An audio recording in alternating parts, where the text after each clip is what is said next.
আচ্ছা, একটা দৃশ্য ভাবা যাক। একটা পরিবার যেখানে সবাই মিলেমিশে থাকত, হঠাৎ একটা উইল বা ওসিয়তনামাকে কেন্দ্র করে তাদের মধ্যে মানে মারাত্মক একটা বিরোধ শুরু হলো। হুম। ভাইয়ে ভাইয়ে কথা বন্ধ, সম্পর্কে কেমন একটা তিক্ততা চলে এলো। এই দৃশ্যটা কিন্তু আমাদের চারপাশে খুব খুব পরিচিত, তাই না? একদম পরিচিত। এখন প্রশ্ন হলো, এই যে জটিল আর আবেগঘন একটা সমস্যা, এর সমাধান কি শুধু আদালতেই হতে পারে, নাকি এর কোনো সহজ মানবিক পথও আছে? ঠিক এই জায়গাতেই আজকের আলোচনাটা গুরুত্বপূর্ণ হয়ে ওঠে।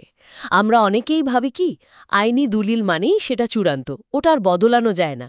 হ্যাঁ, এটাই তো সাধারণ ধারণা। কিন্তু কি হবে যদি বলি প্রায় ১৫০০ বছর আগের একটি নির্দেশনা আমাদের শেখাচ্ছে কিভাবে আইনি প্রক্রিয়ার বাইরে গিয়ে মানবিকতার ভিত্তিতে একটা পরিবারের শান্তি ফিরিয়ে আনা যায়। বলেন কি? হ্যাঁ, এটা শুধু একটা ধর্মীয় উপদেশ নয়, এটা আসলে পারিবারিক সম্পর্ক টিকিয়ে রাখার একটা অসাধারণ সামাজিক কৌশল। দারুণ একটা পয়েন্ট। তার মানে আমরা একটা প্রাচীন জ্ঞানের মধ্যে আজকের দিনের পারিবারিক সমস্যার সমাধান খুঁজতে যাচ্ছি। চলুন বিষয়টা একটু তলিয়ে দেখা যাক। ঠিক কোন নির্দেশনার কথা বলা হচ্ছে এখানে? আমরা কথা বলছি পবিত্র কুরআনের সূরা আল বাকারার ১৮২ নম্বর আয়াত নিয়ে। আয়াতটা যদি একবার শোনানো যেত, তাহলে আলোচনার গভীরে ঢুকতে সুবিধা হতো। অবশ্যই, আমি আয়াতটি তেলাওয়াত করছি। ফামান খাফা মিন মুসিন জানাফান আও ইসমান ফাআসলাহা বাইনাহুম ফালা ইসমা আলাইহ ইন্নাল্লাহা গফুরুর রাহিম। এর সহজ বাংলা অনুবাদটা কি দাঁড়ায়? এর সরল অর্থ হল, আর যদি কেউ আশঙ্কা করে যে উইলকারী অন্যায় বা পক্ষপাত করেছে এবং সে তাদের মধ্যে আপোষ সমঝোতা করিয়ে দেয়, তাহলে এতে তার কোনো গুনাহ নেই। নিঃসন্দেহে আল্লাহ ক্ষমাশীল, পরম দয়ালু।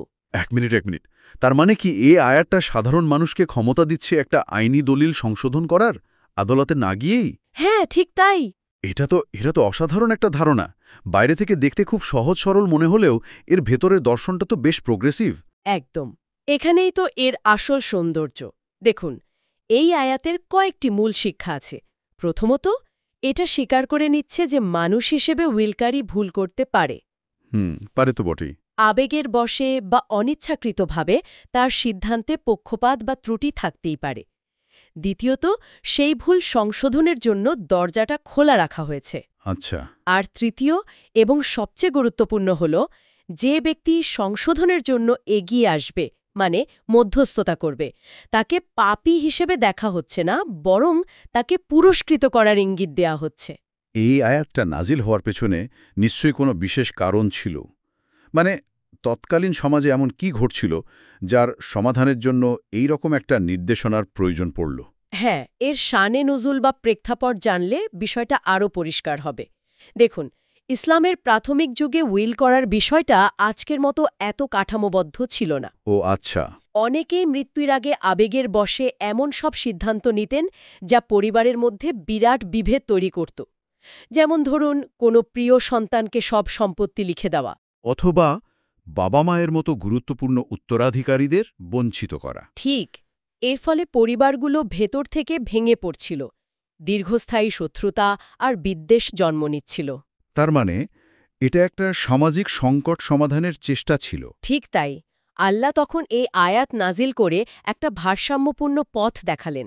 তিনি জানালেন, যদি পরিবারের কোনো সদস্য বা কোনো শুভকাঙ্ক্ষী দেখতে পান যে উইলের কারণে একটা অন্যায় হতে চলেছে, পরিবারে প্রশান্তি সৃষ্টি হবে। হ্যাঁ, তাহলে তার দায়িত্ব হল এগিয়ে আসা, ন্যায়ের ভিত্তিতে সব পক্ষের সাথে কথা বলে একটা শান্তিপূর্ণ সমাধান খুঁজে বের করা। আর এই মহৎ কাজ করতে গিয়ে যদি উইলের মূল কাঠামো কিছুটা বদলাতেও হয়, তবুও সেই মধ্যস্থতাকারীর কোনো পাপ হবে না। কারণ তার উদ্দেশ্যটা মহৎ। একদম।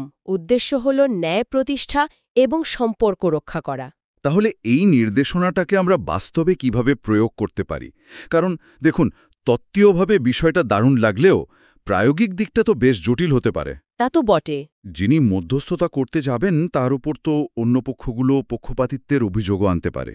খুব গুরুত্বপূর্ণ একটা প্রশ্ন। এই আয়াতটি কিন্তু সেই ঝুঁকিটাকেও মাথায় রেখেছে। এখানে মূল শর্ত হল মধ্যস্থতা হতে হবে পুরোপুরি ন্যায়ভিত্তিক বা ইসলাহের উদ্দেশ্যে। ইসলাহ। ইসলাহ মানে হল এমন সংশোধন যা সবার জন্য মঙ্গলজনক, ব্যক্তিগত স্বার্থের জন্য নয়। চলুন কয়েক ধরনের পরিস্থিতি নিয়ে কথা বলি। ভুলগুলো মূলত দুই ধরনের হতে পারে। একটা হলো আবেগপ্রসূত ভুল, আর অন্যটা হলো সাধারণ মানবিক ভুল। আবেগপ্রসূত ভুল মানে এরার্স অফ দ্য হার্ট, এটা তো প্রায়ই শোনা যায় যে বাবা মা কোনো এক সন্তানের প্রতি একটু বেশি স্নেহশীল থাকেন। একদম। ধরা যাক একজন বাবা তার ছোট ছেলের প্রতি বেশি দুর্বল হওয়ায় উইলে তাকে সিংহভাগ সম্পত্তি দিয়ে গেলেন। এখন এটা তো অন্য সন্তানদের মনে গভীর ক্ষোভের জন্ম দেবে, তাই না? অবশ্যই দেবে। এখন পরিবারের কোনো চাচা বা মামা যদি এগিয়ে এসে সব ভাইবোনকে নিয়ে বসেন এবং বোঝান যে এটা তাদের বাবার আবেগ ছিল, কিন্তু ন্যায় বিচার সবার প্রাপ্য, এবং আলোচনার মাধ্যমে একটা ন্যায্য বন্টন নিশ্চিত করেন, তাহলে তিনি এই আয়াতের আলোকেই কাজ করলেন। তিনি পরিবারটাকে ভাঙনের হাত থেকে বাঁচালেন। আচ্ছা, আর যদি কাউকে পুরোপুরি বাদি দিয়ে দেওয়া হয়, যেমন ধরুন কোনো অসহায় আত্মীয়? সেটাও এই আবেগপ্রসূত বা অসতর্ক ভুলের মধ্যেই পড়ে। ধরুন উইল কারি তার এক এতিম ভাতিজাকে খুব ভালোবাসতেন, কিন্তু শেষ সময়ে তাকে উইলে অন্তর্ভুক্ত করতে ভুলে গেছেন। এমনটা তো হতেই পারে। হ্যাঁ, তার মৃত্যুর পর সন্তানেরা যদি দেখে যে তাদের অসহায় চাচাতো ভাই কিছুই পাচ্ছে না, তখন তারা সবাই মিলে যদি তার জন্য একটা অংশ বরাদ্দ করে, সেটাও এই আয়াতের মূল নীতিরই প্রতিফলন। এটা শুধু বৈধই নয়, বরং অত্যন্ত প্রশংসনীয় একটা কাজ। বোঝা গেল। এবার দ্বিতীয় ধরনটা, মানে সাধারণ মানসিক ভুল বা এরার্স অফ দ্য মাইন্ডের উদাহরণ কি হতে পারে? এগুলোর মধ্যে সবচেয়ে সাধারণ হল লেখার ভুল বা ক্লারিক্যাল এরার্স। যেমন ধরুন উইলের সম্পত্তির পরিমাণে একটা শূন্য কম বা বেশি লেখা হয়ে গেল, কিংবা কোনো জমির দাগ নম্বর ভুল লেখা হলো। পরে পরিবারের কেউ সেই ভুলটা আবিষ্কার করে সবার সম্মতিতে তা শুদ্ধ করে নিল। এখানে তো কোনো বিতর্কই নেই, এটা ন্যায় প্রতিষ্ঠার জন্যই জরুরি। অনেক সময় তো সাক্ষী বা যিনি শুনছেন তারও ভুল হতে পারে। ঠিক, এটাও একটা মানসিক ভুল। হয়তো উইলকারী কিছু একটা বলেছেন, কিন্তু সাক্ষী বা লেখক অন্যভাবে শুনেছেন বা বুঝেছেন। পরবর্তীতে যদি কোনো নির্ভরযোগ্য প্রমাণ বা অন্য সাক্ষীর মাধ্যমে সঠিক তথ্যটা জানা যায়, তবে সেই অনুযায়ী উইল সংশোধন করা অন্যায় নয়। মূল লক্ষ্য হল উইলকারীর আসল ইচ্ছার সঠিক প্রতিফলন ঘটানো, কোনো ভুলের ওপর ভিত্তি করে সম্পর্ক নষ্ট করা নয়। এই সবকটা উদাহরণ শুনে আমার একটা কথাই মনে হচ্ছে, এই নির্দেশনাটা মানুষের মনস্তত্ত্বকে খুব ভালোভাবে বোঝে। অন্যায় দেখলে মানুষের মনে যে ক্ষোভটা হয়, আবার মধ্যস্থতা করলে যে শান্তি আসে, এর কি কোনো আধুনিক বৈজ্ঞানিক ব্যাখ্যা আছে? চমৎকার প্রশ্ন। এখানে এই প্রাচীন জ্ঞানের সাথে আধুনিক বিজ্ঞানের একটা সুন্দর মেলবন্ধন খুঁজে পাওয়া যায়। মনোবিজ্ঞানের দৃষ্টিকোণ থেকে যদি আমরা দেখি, তাহলে কনফ্লিক্ট রেজলিউশন বা বিবাদ মীমাংসার গবেষণায় একটা তত্ত্ব আছে, যাকে বলে প্রসিডিউরাল জাস্টিস। Procedural justice? হ্যাঁ, এর মানে হল মানুষ শুধু ফলাফলের ওপর সন্তুষ্ট হয় না, বরং ফলাফলটা কোন প্রক্রিয়ার মাধ্যমে এলো, সেই প্রক্রিয়াটা ন্যায্য ছিল কিনা তার উপরও তাদের সন্তুষ্টি নির্ভর করে। তার মানে শুধু টাকা পয়সার ভাগটা ঠিক হলেই হবে না, ভাগটা কিভাবে করা হলো, সেখানে সবার কথা শোনা হয়েছে কিনা সেটাও গুরুত্বপূর্ণ। একদম। যখন কোনো মধ্যস্থতাকারী সবাইকে নিয়ে বসে সবার কথা শুনে এবং একটা স্বচ্ছ প্রক্রিয়ার মাধ্যমে সমাধানে পৌঁছায়, তখন যারা কম পায় তারাও সেই সিদ্ধান্তকে সহজে মেনে নেয়। কারণ তারা প্রক্রিয়াটার অংশ ছিল। ঠিক, কারণ তারা অনুভব করে যে প্রক্রিয়াটা ন্যায্য ছিল। এই আয়াতটি ঠিক এই ন্যায্য প্রক্রিয়ার কথাই বলছে। ফা আসলাহা বেইনাহুম, তাদের মধ্যে সমঝোতা করিয়ে দেয়। এটা শুধু ভাগাভাগি নয়, এটা সম্পর্ক পুনরুদ্ধার করার একটা প্রক্রিয়া। বাহ! আর সমাজবিজ্ঞানের দিক থেকে এর কোনো ব্যাখ্যা আছে? অবশ্যই। সমাজবিজ্ঞানীরা সোশ্যাল ক্যাপিটাল বা সামাজিক পুঁজি নিয়ে কথা বলেন। একটা পরিবারের সবচেয়ে বড় পুঁজি কি? তাদের আপসি বোঝাপড়া, বিশ্বাস। একদম, তাদের পারস্পরিক বিশ্বাস, আস্থা আর সম্পর্কের নেটওয়ার্ক। অর্থ বা সম্পত্তি নিয়ে বিরোধ এই পুঁজিকে পুরোপুরি ধ্বংস করে দেয়। তা তো বটেই।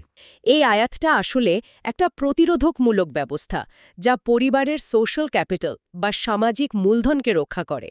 যে পরিবারে অভ্যন্তরীণ বিরোধ নিষ্পত্তির এমন সুন্দর ব্যবস্থা থাকে, সেই পরিবার সহজে ভাঙে না এবং সামাজিকভাবেও বেশি শক্তিশালী হয়। তার মানে এটা শুধু একটা উইলের সমাধান নয়, এটা একটা পরিবারের সামাজিক বর্ম হিসেবে কাজ করে।